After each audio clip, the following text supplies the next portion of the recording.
Welcome to the Tuesday, February 28th, 2023 regular closed session meeting of the Board of Directors. Director Chan is attending an Aqua conference, is excused. Roll call, Madam Secretary. Okay, Director Chan is excused. Director Coleman? Present. Director Linney? Here. Director McIntosh? Here. Director Patterson? Here.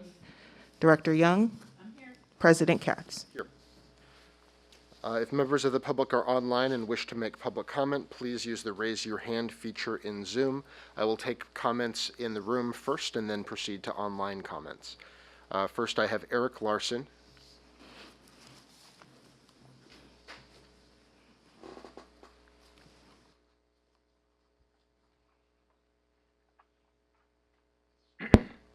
Thank you. Good morning, President Katz, board members, and General Manager Chan. I do hope that you're tired of me coming up here with COVID policy concerns, because I'm tired of it. Fortunately, after almost 3 years, I think we're nearly there. We're coming to a new normal. The district has lifted its COVID emergency and is returning to new normal here in operations. The counties are in the process of doing so, and the state and federal government will soon lift their emergency declarations. One agency, however, that has gone the other way seems to be Cal OSHA. They have formalized their emergency standards as Government Code 3205, which require the employer to exclude any COVID positive employee from the workplace for a minimum of 5 days. This is a good thing, of course. We don't want to come into contact with contagious people. We don't want contagious people coming into the workplace. But the regulation is prescriptive and not The regulation is prescriptive and formulaic. It is not based on viral load. I could have no symptoms at all and be required to take a test for a medical procedure, for instance, and suddenly, if I'm positive, be required by EBMUD to take 5 days of sick leave or vacation because I don't have work from home. And EBMUD is required by Cal OSHA to exclude COVID positive employees for a minimum of 5 days, only allowing them to return after 5 days with a negative test and symptom improvement. So while some employees are allowed to work from home and keep their vacation for camping trips and trips to the beach, or sick leave for the flu or child care if their kids can't go to school, plumbers and operators and mechanics are required by EBMUD to use our own personal sick leave or vacation for the state mandated COVID positive exclusion period because I don't have work from home. This is not equitable, nor is it an effective means of excluding employees because it creates a disincentive for reporting COVID status from employees with little leave balance and non-existent symptoms. So we have a simple proposal on the table that asks the district to provide the first 5 days of mandatory leave for COVID positive employees. Those remaining symptomatic after the 5 days and unable to return should use their own leave time, and this policy should remain in place until the Cal OSHA regulations sunset in 2025 or are revised by the state legislature. Thank you. Next speaker is Frank Mellon.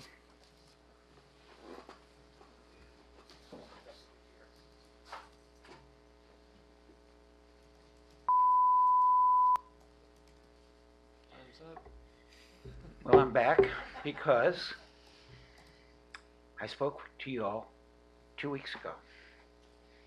You, Director Katz, asked for a memo. I've got nothing. No memo, no response. I'm standing here, in essence, waiting to hear from the district. Now, I'm going to ask a simple question. Did you all get a memo? I'd like a copy of that memo, please. And I'll even make it easy for you all, because you clearly must have got it before this meeting. Will you break for your closed session? I can wait outside, and the secretary could perhaps give it to me if that's all right by you guys. Because I think I'm entitled to see what the district is responding. Secondary note, there was an event in Castro Valley this past weekend for the 100 year. I didn't get an invite.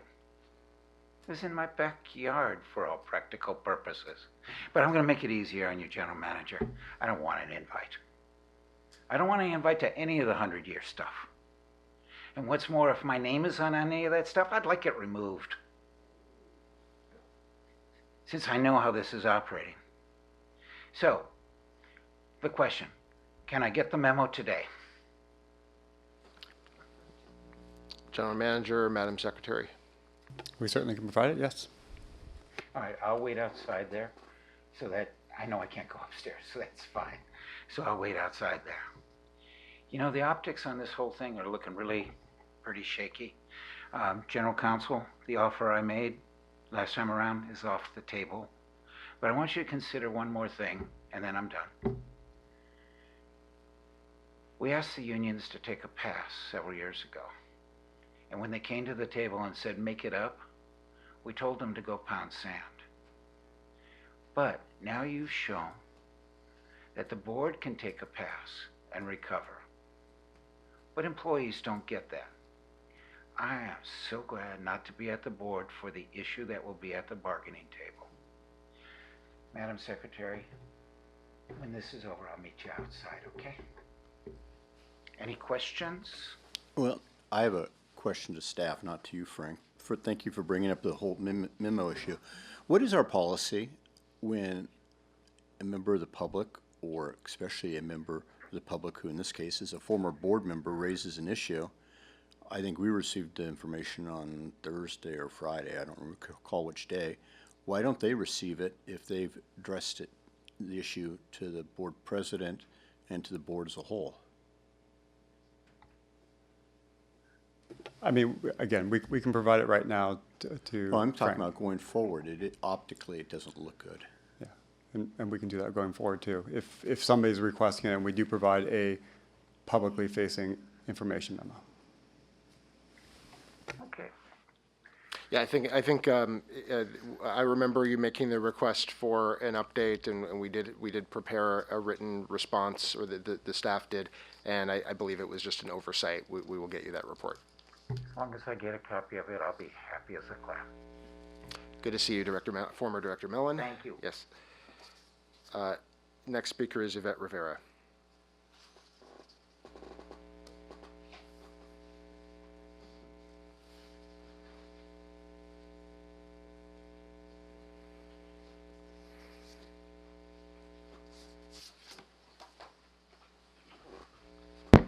Thank you. Before I begin, I have a procedural question.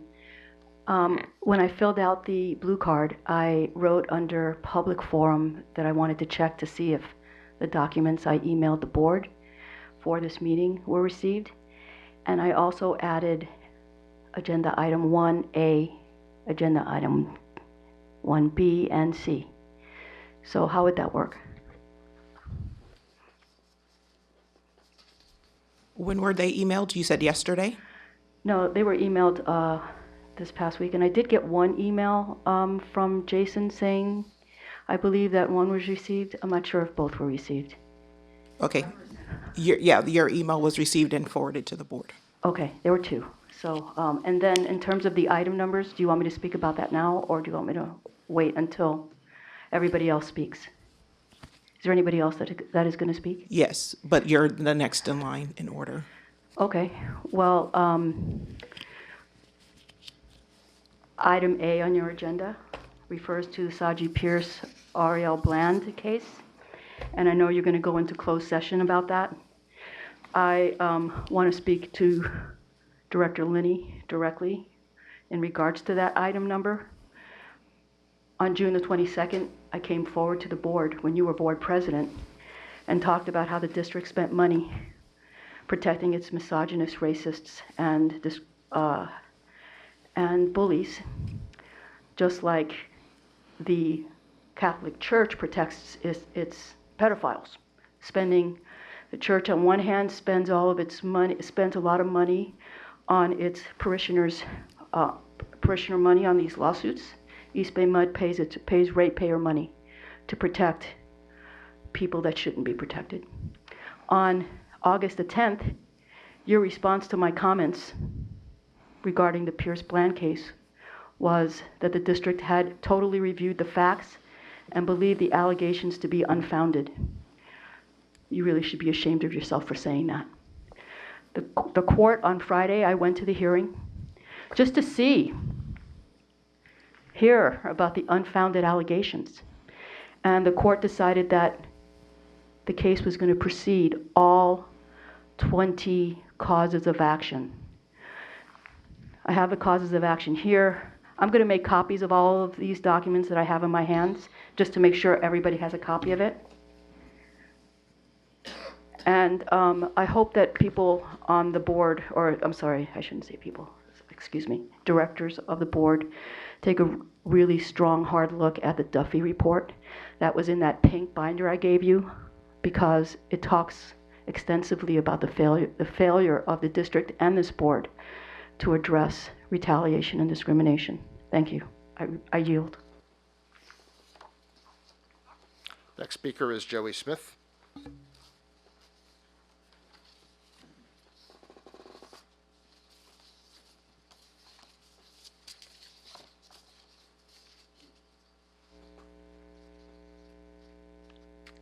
Good morning, President Katz, directors, general manager, staff. Today, I am speaking as an employee, as well as the president of Local 2019.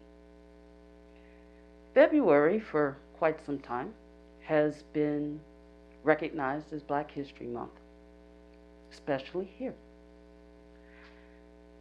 I'd like to thank our Director Patterson for being with us at our kickoff this year. It was wonderfully enlightening to hear your story. This t-shirt that I'm wearing, this is part of Black history. If you're not familiar, although I imagine most of you are by this time, the very last protest that Dr. Martin Luther King attended was for the sanitation workers. I am a man was what they had on many of their signs. ASHME was the local that they work with. This has been replicated in many forms. When I come here, I'm representing Local 2019. 55 years ago, the beginnings of 2019 started here at EBMUD. Clerical, professional, and technical employees. But it wasn't ASHME yet. In 1973, we joined ASHME and became the Local 2019 affiliate. What that means, for those of you who aren't with the math, along with EBMUD celebrating our centennial, I encourage EBMUD to celebrate with us our 50th, our golden anniversary as a local here at EBMUD. We do our best to interact with everyone with dignity and with professionalism. Normally, I would have worn my other shirt, which is for Black Resistance, the theme for this year's Black History Month. Instead, it's on loan and on display at AMC. So I'll wear it on another day. It's got a proud fist up there. But we are looking into having a very marked year in 2023. Not just AFSCME, EBMUD on the whole. I've been spreading the word. We're going to do our best to show up and show out in a good way at the Centennial. And we will invite you all for our 50th celebration as it comes along. Thank you for the time. Thank you for sharing that history and the news. Madam Secretary, are there any public comments online? There are currently no hands raised for public oh, hold on. There is a hand.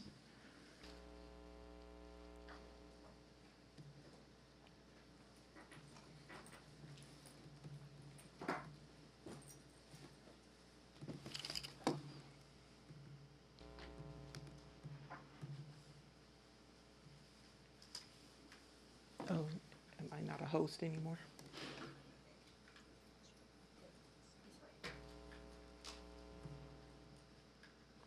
Okay, George Cleveland.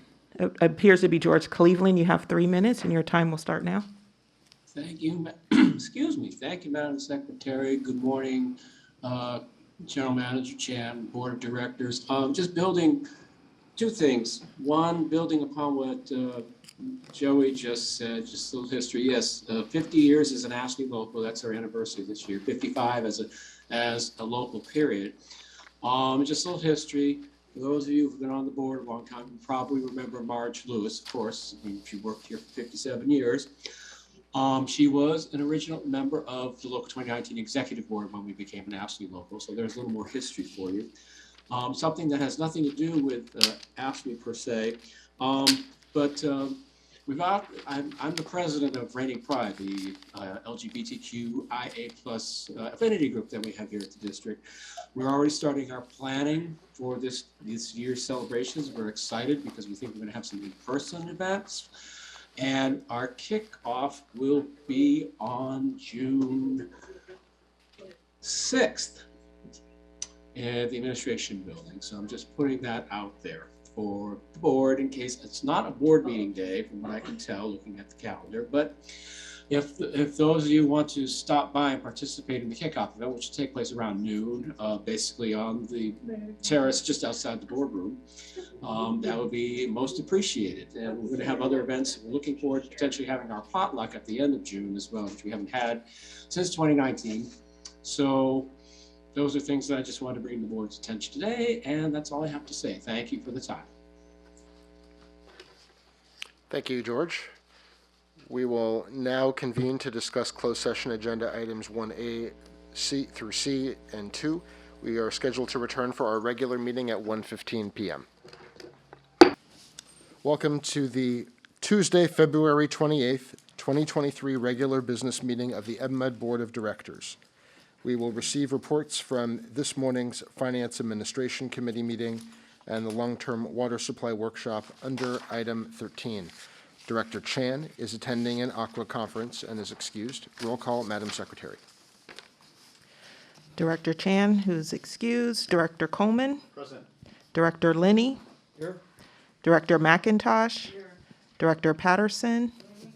Director Young. I'm here. Director President Katz. Here. Please join me for the Pledge of Allegiance.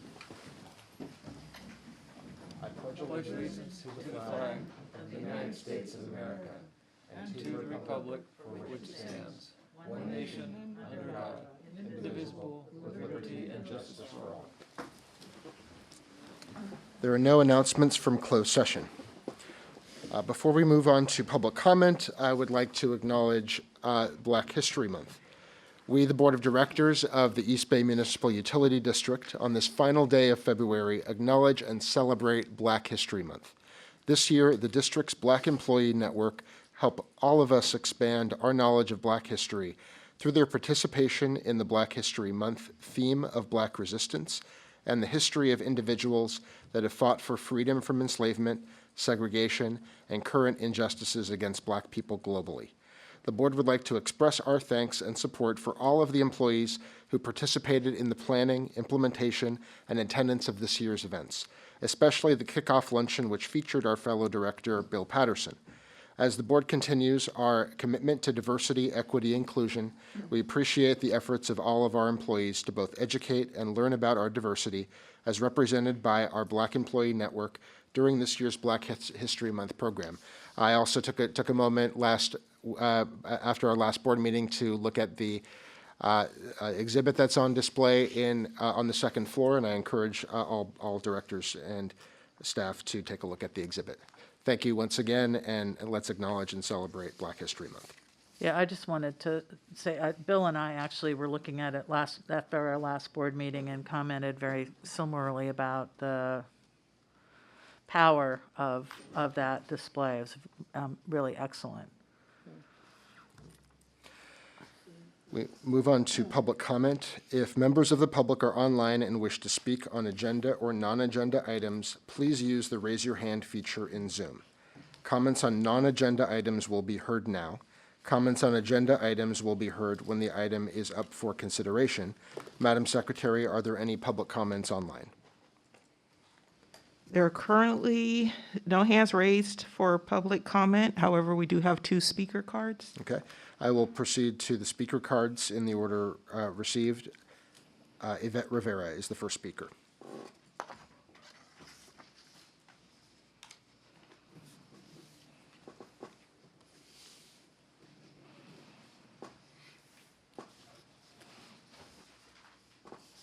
Director Katz, before I speak, I have a procedural question. Janetta, may I ask, I put on the card that I wanted to speak when the Myers-Knob contract came up for approval. I'm not sure which item number that was, but if I could be allowed to speak when that comes up, I'd appreciate it. My mistake, Ms. Rivera. I called you for general comment on non-agenda items. And, Okay, great. And so I can call you for the consent calendar Later. or rather when if that item is either considered, well, I'll call you when that item is considered. Okay, great. So I apologize. I thought you wanted to talk about 2 items. There are 2 items. So she had general comment plus a consent item Yeah, comment. if you have a comment on non-agenda items, you have 3 minutes. Okay, thank you. This morning, I spoke about the Saji Pierce and Ariel Bland case and how the federal court ruled on Friday that that case could proceed. I also mentioned this morning that I was going to give the board documents, but since Director April Chan isn't here, I'm going to wait till the next board meeting. I did provide the board a copy of the court's order regarding the motion for summary judgment and how East Bay Mud lost that motion. I also asked if the district had received 2 documents. One was that motion, and the other was a letter from Risha Cole to Ariel Bland, and it was her determination of, it's a notice of EEOC complaint determination, and Risha's summary of how that investigation went. I'm going to finish just by reading off the causes of action that are going to move forward into trial starting in May through June. The first one was violation of Code of 42, the Ku Klux Klan Act, 1983, retaliation against individual defendants. 2, race discrimination against defendant Spencer. There's 2 of them, one from Bland and one from Pierce. Race discrimination, violation of Federal Employment Housing Act, retaliation, violation of FEHA, race discrimination, age discrimination, violation of the California Rights Act, discrimination, failure to promote, discrimination, failure to prevent discrimination, failure to prevent a hostile work environment, discrimination, failure to promote for the second plaintiff, negligent, it's a Federal Employment Housing Act, negligent retention, supervision, training, and discipline, wrongful termination in violation of public policy, negligent infliction of emotional distress, intentional infliction of emotional distress. I believe there's a few more, but I just couldn't pull it up on my phone right away. I just want to end this by saying I did tell Director Linney that he should be ashamed of himself for his comments in August of last year, where he said that the district had investigated all of the allegations and that basically that there was no reason that the plaintiffs had a case. I can't quote it right now, but it was startling then to hear the president of the East Bay Mud District say such a thing before the plaintiffs had a chance to even have their case heard in court. Thank you, I yield. Next speaker is Joey Smith.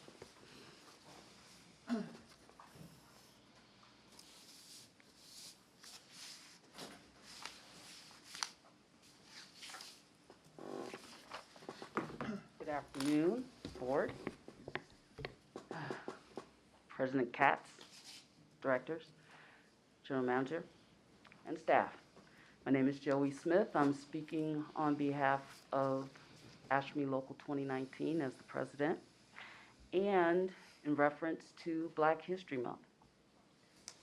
Earlier I spoke about the t-shirt that I'm wearing, and now I'm going to read to you what I found from, I'm familiar with the person, but I found this information from California Labor Fed website about someone who you might know, but you might not recognize the name. Cottrell Lawrence Dellums was also known as C.L. Dellums, a prominent African-American trade union activist and uncle and role model to Congressman Ron Dellums. C.L. Dellums was born in Corsica, Texas on January 3rd, 1900. He moved to the San Francisco Bay Area when he was a young man to escape racial and economic discrimination in the South. Dellums came to California with the hopes of attending law school, but when he arrived in Oakland at 23, Dellums' dreams were crushed as the opportunities available for African Americans were extremely limited. Black workers in the Bay Area did not have a choice when it came to their professions. African Americans, if employed at all, were either janitors, waiters, shipyard workers, or porters. Unable to afford law school due to low wages of these jobs, Dellums began work as a Pullman porter. In the 1920s, almost all the sleeping car porters who worked on the trains were black, while every supervisor was white. Because of this, black workers like Dellums were making $2 an hour, barely enough to survive. Fed up with low pay and poor working conditions, Dellums joined the Brotherhood of Sleeping Car Porters, the first black labor union, headed by labor leader A. Philip Randolph. When the Pullman Company found out Dellums joined the union, he was fired immediately. Luckily, the Brotherhood hired Dellums as a full-time union organizer and was eventually named West Coast Vice President by Randolph. After years of organizing and mobilizing, Dellums helped the Brotherhood win a collective bargaining agreement with the Pullman Company in 1937. In addition to Dellums' time as a union organizer, he was also instrumental in the civil rights movement. Dellums served as the regional director of the NAACP and was one of the key organizers for the March on Washington. Dellums continued to fight for equal rights and equal protections for black workers by leading the statewide movement for a state fair employment practice law. Because of his efforts, Governor Pat Brown appointed Dellums as a chairman of the Fair Employment Practices Committee, making him the first black man to ever hold the seat. Dellums ended his career at the as the international president of the Brotherhood of Sleeping Car Porters, succeeding A. Philip Randolph. Dellums was laid to rest in Oakland on December 6, 1989, but his legacy lives on.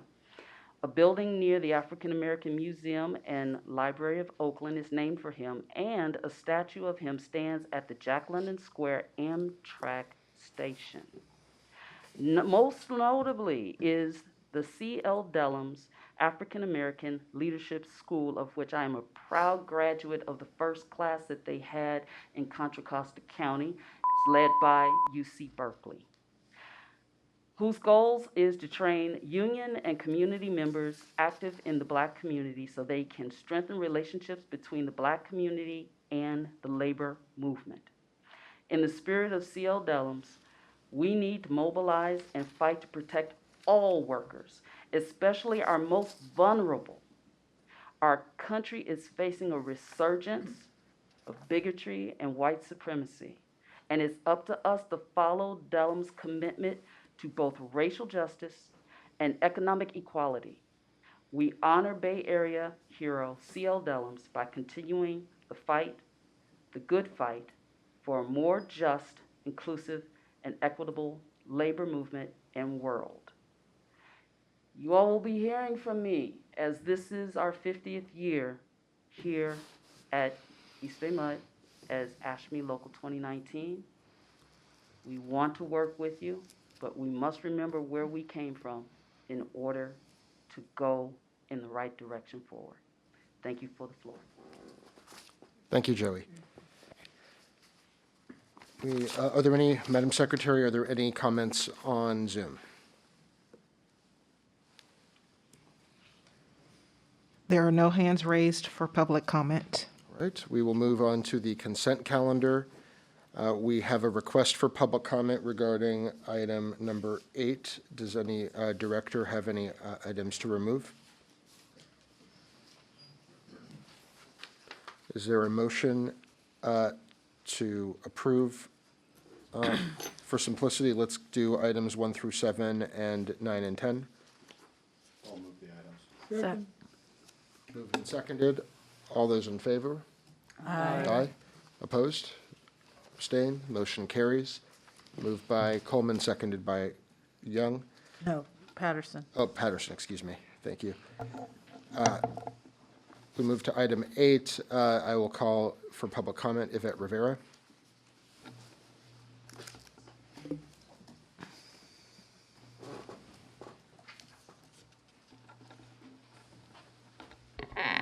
Thank you. I just want to make a procedural statement. I appreciate Joey's message. She spoke for about 4 minutes and 20 seconds. And Director Katz, or President Katz, you didn't say a word. Janetta did not say a word, but I'm quickly shuffled off the podium. So I'd appreciate the same exact treatment when I speak about matters of public concern. Thank you. I raised the issue of the Myers-Knob contract line item on the agenda because when I first started my own lawsuit against the district, I was extremely interested to see how many times EBMUD was going to reissue the contract for Liebert, Cassidy, and Whitmore. So I was watching it very closely, and every single time I would see how much money was being approved by the district as the case moved forward. On the agenda, I do not see how much money Myers-Knob is getting or how much the district is going to approve. Maybe it's on a BD1, but I think the Brown Act requires that that information be on the contract. Maybe I overlooked it, and you can, correct me if I am wrong, but I would appreciate knowing how much money the district is going to approve on that contract moving forward, because I'm going to be asking for the records before today. Thank you. $100,000 on the BD1. Okay, but it's not on the agenda, and I didn't have time to open up the BD1. So in the past, it used to be on the agenda. I'm not sure what changed, but I think the public is supposed to be allowed to see the document, see the money amount on the agenda, that they shouldn't have to open up the BD1. And that BD1 is usually under a link that says staff reports. So thank you. I have a quick question. I guess it's really for Andy as president and staff. I enjoyed listening to what Joey had to say. It was educational, and we needed to hear it. But Yvette did raise an issue, as do other people who come here. How do we apply the 3-minute rule to be equal and fair to all? I appreciate the comment. I do request that speakers generally keep to 3 minutes, and I think there are some times when it's appropriate to make an exception for representatives of organizations, and sometimes on matters of important significance. And I think our celebration of Black History Month and our recognition of a community member and union president speaking about those things was a reason why I allowed an extra minute. I understand, and I think Joey it's appropriate that she was given the extra time because of what she had to say. But I just think we should probably have somehow a way we operate so somebody knows that if they go over 3 minutes, it's okay. They're not cut off all the way. It can go on for a little bit.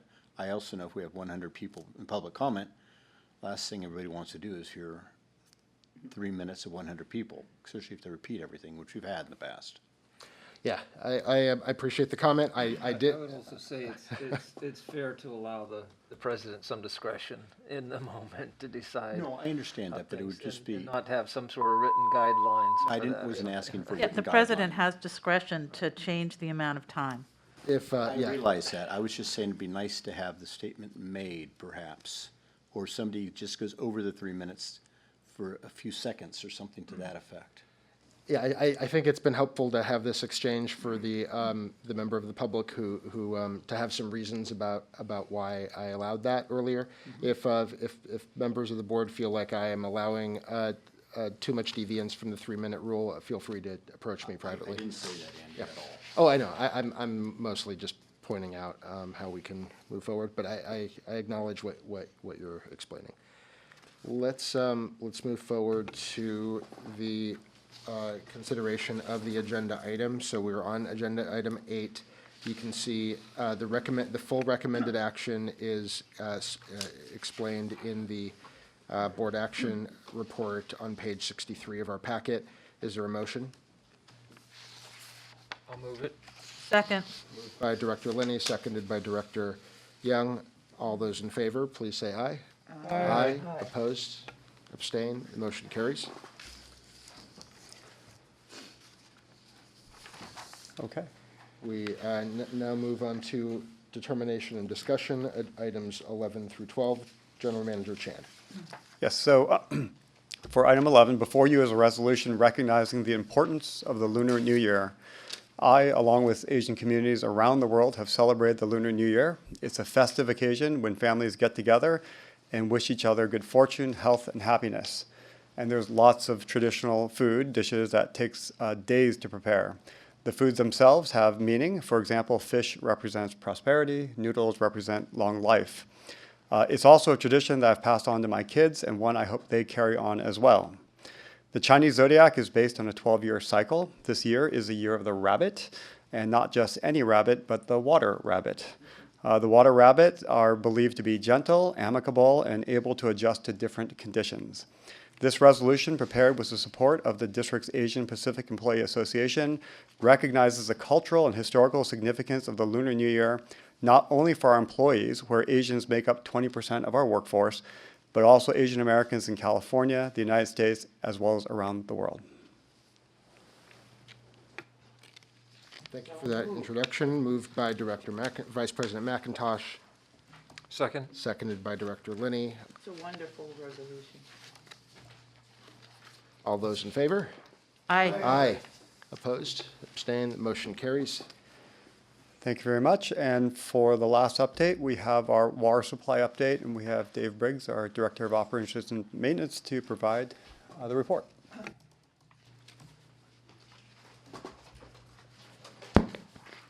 Okay, thank you, Clifford. Good afternoon, President Katz, members of the board.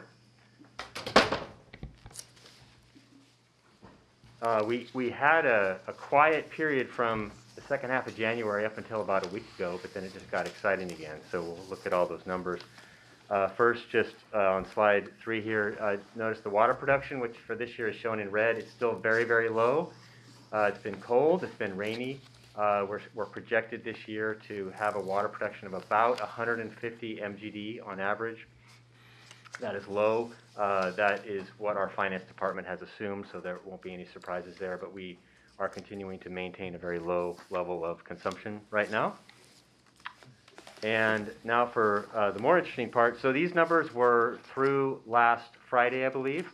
And if we take into account what's just lately been happening over the weekend and today and yesterday, we are about 7 inches for the month of February in the upper McElmy watershed, so we're approaching normal for the month of February after having a very exciting December and January.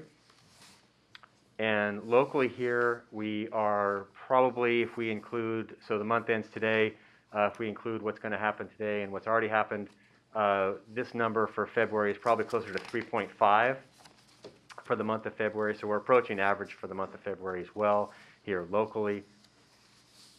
Now, the snowpack shown in red for this year is, I think, 122 on this chart from last week. We've added 2 feet just in the past few days, so we almost had to or we will next time we present the chart, probably have to resize and rescale the y-axis here. So we have a lot of snow upcountry. It's even at 8,000 feet, at least at Caples, it's actually exceeded the snowpack for this time of year we had in 2017. And how much is that in feet? Oh gosh, 160, so you're gonna make me do the math, what, 14 feet, 13 feet? Yeah, and so I did want to make a comment about that. Let me just get through this next slide here. By the way, this is our watershed taken last week, so we did have the snow with that you all experienced, the very cold temperatures. We got the precip and saw snow in our local, so this is not upcountry, this is our local watershed, as well as, you know, all the peaks around the Bay Area above about 1,000 feet got a little bit of a dusting. So you see the numbers here, these are updated. They're about 160 inches of snow depth at Caples, so that's well approaching 200% of normal, and about 48 inches of water, probably approaching 180% of normal if I update these numbers. Now that's at 8,000 feet. The numbers are a little less impressive lower down in the watershed at elevations 3,000, 4,000. So what this translates to is probably our best prediction right now is about 1.1 million acre feet of runoff from the watershed, so average is 740. So a very, very, very good year. But just to keep it in perspective, in 2017, we almost had 2 million acre feet of runoff. So yes, we have a lot of snow at 8,000 feet, but slightly less impressive at the mid-latitudes. We're still headed for a lot of runoff, way above average, but we're not going to set a record this year, more than likely. So this is a photograph from one of our employees flying home, looking west over Briones and San Pablo. So the storage figures here, probably a little bit higher if we take into account what's just happened in the last few days. But again, we have that big hole for encroachment space in Comanche that's waiting to fill once the snow melts. So these numbers can be a little deceiving because it's showing 80% of storage capacity for the whole system, but the rest of the storage is frozen right now up in the watershed. State totals remain very impressive, well over 150% in terms of average for the Sierras. The state water project is historically very, very conservatively and overbuilt, frankly. Their latest allocation is 35% for their contractors. The Central Valley project, although not terribly relevant for the district this year, is at 75% for municipal and industrial contractors this year. So relatively speaking, the state and federal projects are doing well throughout California. And then the final chart here, somewhat of a strange shape showing our roller coaster ride of storage this year. We had the quick 100,000 acre foot gain over the New Year's holiday that ramped us up. That put us into a flood release mode up at Comanche and Pardee. We recovered that encroachment space to the point where we are right now. We are not encroached right now. We're waiting to fill later in the spring, and you can see those curves smoothly rise as we go through the spring under various hydrologies. But in any case, right now, we will fill as we roll into next year. We'll have a full carryover into next year, as we've been saying. And that's my report. Thank you. Quick question, I missed the number for the state water contractors, and it caught the CVPs at 75% allotment. What, is the state 75 too? No, 35% for Table A allocations for the state. They group all of them in ag and M&I together. Okay. They're all in Table A. Any other questions? All right. And I don't think we need to take any action on that report today, so we move on to reports and directors' comments, items 13 through 15. Are there any directors with comments? Is there a report from finance this morning? Yes, we will receive a report from this morning's Finance Administration Committee meeting, and then I will report on the long-term water supply workshop. Director Patterson for Finance. We met this morning, and the committee acted on 3 items. First being that we accepted the monthly report for financial reports for January. Then we went into our water and the assessment of water and wastewater for the first 6 months of the budget year. And then finally, we had comments from Gary regarding our positions as it relates to the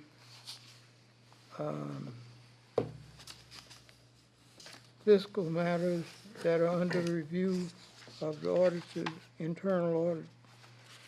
And that's our report. Thank you, Director Patterson. And at this morning's workshop, staff outlined the challenges facing the district's long-term water supplies and new and updated information on efforts to make the district's water supply portfolio resistant and reliable. We will have a continued workshop to consider reports about conservation and the voluntary agreements that we did not complete in the workshop. We move to other items for future consideration. Please submit items for future consideration to the general manager. And now for director comments. We will have a request to close the meeting in honor and some other closing remarks, but before we move to that, are there director comments? I already submitted mine. I'll just say very briefly that I took a trip up to Volmer Peak to get a selfie with the snow. It was very exciting to be able on, one side of the ridge of our sister agency, East Bay Regional Parks District's facilities, to look out onto the beautiful bay, but also to see our local two of our local reservoirs, Briones and San Pablo Dam, on the other side of the ridge, and to see snow in this wonderful wet year that we're having. So it was exciting, in this part of the region to see snow. Just an indication of the joy in this extreme weather event that we're having. So with that, I will hand the floor to Director McIntosh. Thank you, Andy. I'm asking that today's meeting be adjourned in honor of Bob Van Bibber. Bob Van Bibber passed away on February 22nd, 2023. He was a longtime West Contra Costa County resident. He and his wife lived for many, many years in San Pablo, and he was very active in that community. He always believed that he should keep his neighbors informed about important issues, including water. They also, later in life, became homeowners at Comanche South Shore. He regularly attended my ward briefings here, but he was so very active up at Comanche and was a staunch advocate for Comanche South Shore residents. He was always helpful and willing to assist other residents in the park with home repairs or yard work, and was an all-around good neighbor. He was also a dedicated member of the Comanche Regional Park Board for 5 years. He was a very special person, and leaves to mourn him his wife Patty and daughters Kelly and Nicole. He will be missed.